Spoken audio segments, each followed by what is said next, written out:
Good morning and welcome to another edition of Community Magazine. And our special guest this morning is a live theatre legend, Drew Anthony. Welcome to Golden Days, my friend. Oh, goodness, a live theatre legend. That's very kind of you. I'm not sure it's true, but thank you anyway. Drew, I've just been going through some of your resume. My goodness me, you've got a production schedule bigger than Ben-Hur.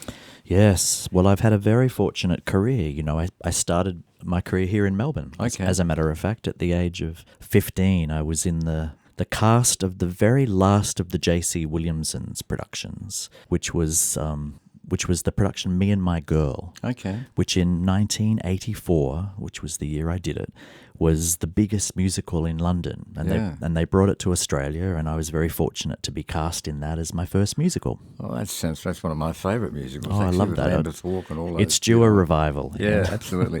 Now, Drew, the reason you're in Melbourne, tell us why you're here. Yes, well, I'm extremely honoured and proud to be presenting the stage adaptation of The Diary of Anne Frank on stage at the Athenaeum Theatre. And we kicked off last night. It was a wonderful opening night. And I'm just so excited to share this amazing story, this amazing true story, and play with Melbourne audiences before we take it to Sydney.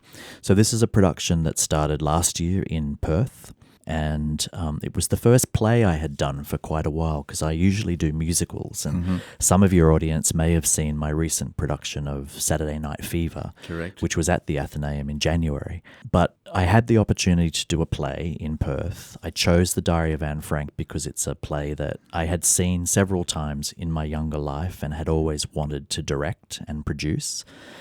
So I had the opportunity. I chose The Diary of Anne Frank, and Perth audiences just absolutely flocked to it, and it just made me feel like I wanted to share the story beyond Perth, so I decided to bring it to Sydney and Melbourne. Oh, good on you. Well, I know we're playing your promo at the Athenaeum, and it's created a lot of interest. And it's an interesting topic. I can remember in a previous life, I was still at school as a trainee projectionist, showing The Diary of Anne Frank at the local cinema. I think 20th Century Fox produced it back in 1959. Yeah, that sounds about right. It wasn't a lovey-dovey family film, and it took some time for the audiences to embrace it. Yeah, and that's what right. happened. So I guess what we're talking about is timing, is all about it, isn't it? Well, that's right. Look, so many people have a real affection for The Diary of Anne Frank. They've either read the diary, they've read the book, or they've studied it in school as part of the curriculum, because it's still part of the curriculum across Australia. So people have a lot of affection for it. And when our season in Perth sold out, it just made me realise that there was a wide affection for the story. So again, that's why I decided to bring it to Melbourne and Sydney. And so I reconnected with my friends at the Athenaeum Theatre. We booked it in. It's going after to the State Theatre in Sydney, and we're just so excited for it to be here in Melbourne for Melbourne audiences. Yeah, well, it's a great venue. The Athenaeum's just a perfect size. It is perfect. It's a perfect size for that play. Now, just as an aside, Drew, I noticed back, I think in 1984, you gained recognition by winning the Fred Astaire International Jazz and Tap Championship in That's New right. York. Yes, that's That right. must have been an exciting moment for you. It was wonderful. It was a lifetime ago when I reflect on it, but it was the start of what's been a really diverse and interesting career for me, both on the stage and off the stage.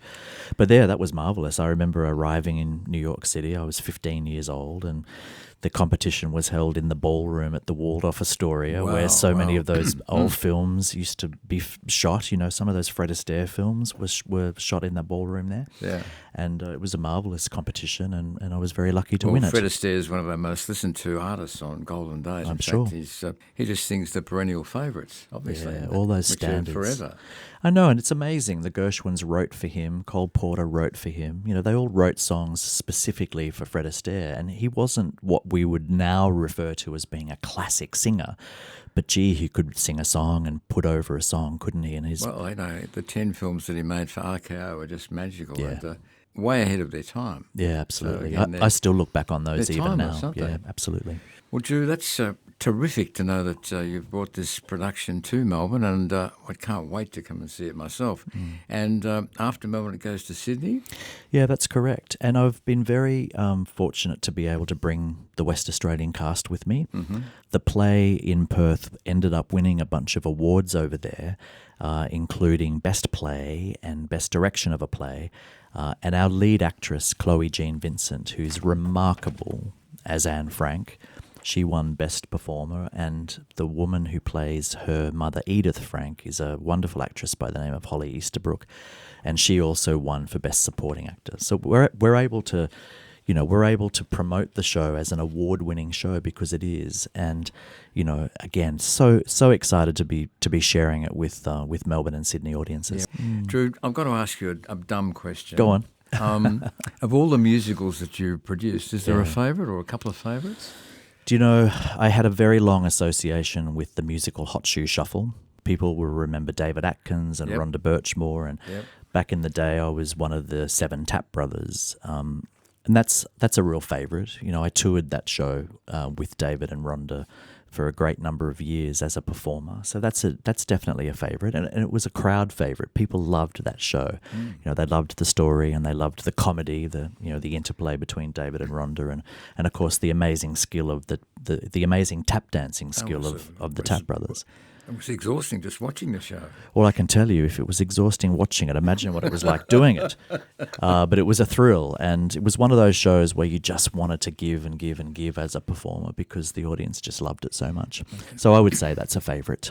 Drew, that's great. Now, just in case I forget, the season of the Diary of Anne Frank goes until what time or what date? We finish in a couple of weeks. We finish on March the 21st.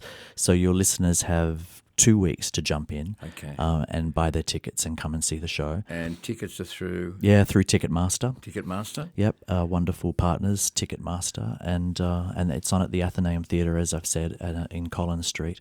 And it's a remarkable play. People forget it's a true story, and it's just extremely inspiring. It's a really inspirational story of young Anne Frank, who along with the other family members and some other people spent over 2.5 years in that very small annex in Amsterdam. Well, the scariest, of course, is the true story, and that's hard to believe, isn't it? But she wrote the diary after the war. Her father Otto was the only surviving member of the family and the group.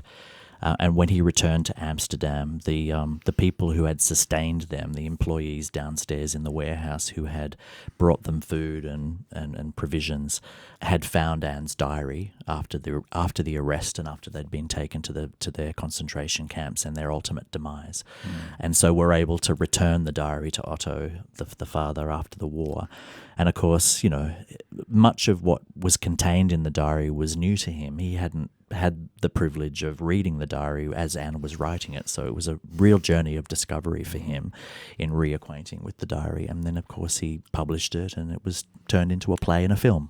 Well, congratulations, Drew, and look, thank you so much for taking time out to come and see us. No, it's my very great pleasure. You're a busy boy. I'll let you get backstage now at the Athenaeum because I know you've got rehearsals to deal with. Yes, well, as I said, we opened last night. We have another performance. We have 2 performances today, I do believe, and then 2 more weeks of performances. So I highly encourage your listeners to get onto the website at Ticketmaster and buy their tickets for the Diary of Anne Frank. Okay, well, our special guest this morning was Drew Anthony, and thank you so much once again. Thank you. And we'll have another edition of Community Magazine same time next week. Until then, Ian McLeod wishing you a fond farewell.